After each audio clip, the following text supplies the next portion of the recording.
लालची किसान।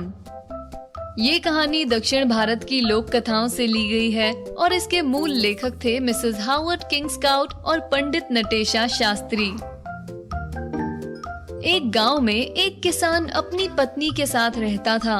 वो अपने घर के पीछे एक छोटी सी जगह में साग सब्जियां उगाता था। उसकी पत्नी हर शाम वहां से सब्जियां काट कर इकट्ठा करती, जिन्हें किसान सुबह गांव के बाजार में बेचा करता था। जो भी पैसे इकट्ठे होते उससे उनका गुजारा चलता।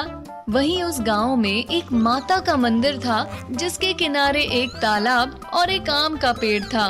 उस तालाब की मछलियां और पेड़ के आम भगवान को चढ़ाए जाते थे, इसलिए गांव वालों का उस तालाब से मछलियां पकड़ना या आम तोड़ना सख्त मना था। अगर कोई गांव वाला ऐसा करता पकड़ा जाता तो उसे सीधा गांव से बाहर निकाल दिया जाता था। एक दिन किसान अपनी सब्जियां बेचकर मंदिर के पास से गुजर रहा था। आम के पेड़ पर इस साल ढेर सारे आम लगे थे, जिसे देखकर किसान के मुंह में पानी आ गया। वो आम तोड़ता, पर उस पेड़ की काफी निगरानी रखी जाती थी। पर जब किसान ने इधर उधर देखा तो उसे वहाँ कोई नहीं दिखा। तब उसने जल्दी से आम तोड़ा और बहुत चतुराई से तालाब में उस आम को धोने के लिए उतर गया। जैसे ही वो पानी में गया, उसकी नजर ढेर सारी मछलियों पर पड़ी। उसने आओ देखा न ताओ और तालाब में एक हाथ मारकर आधा दर्जन मछलियां निकाल ली, फिर अपनी टोकरी में आम के साथ छिपा ली।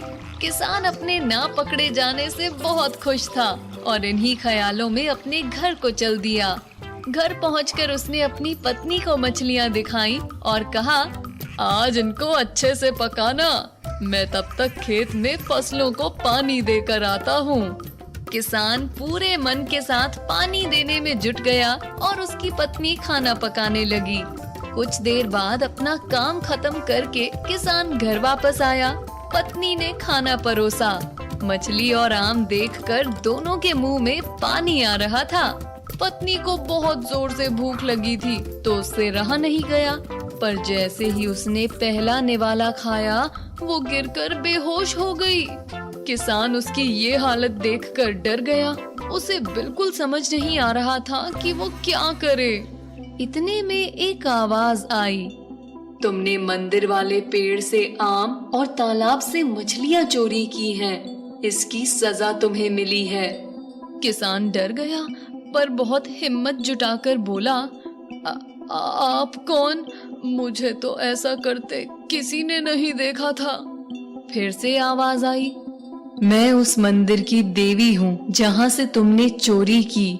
तुम्हें किसी और ने देखा हो या नहीं, पर मैंने तुम्हें ये काम करते देख लिया था। किसान को अपनी गलती का एहसास हुआ और उसने कहा, माता, मुझसे बहुत बड़ी गलती हो गई, मुझे माफ कर दीजिए। मेरी पत्नी को ठीक कर दीजिए, मैं फिर कभी ऐसी गलती नहीं करूँगा।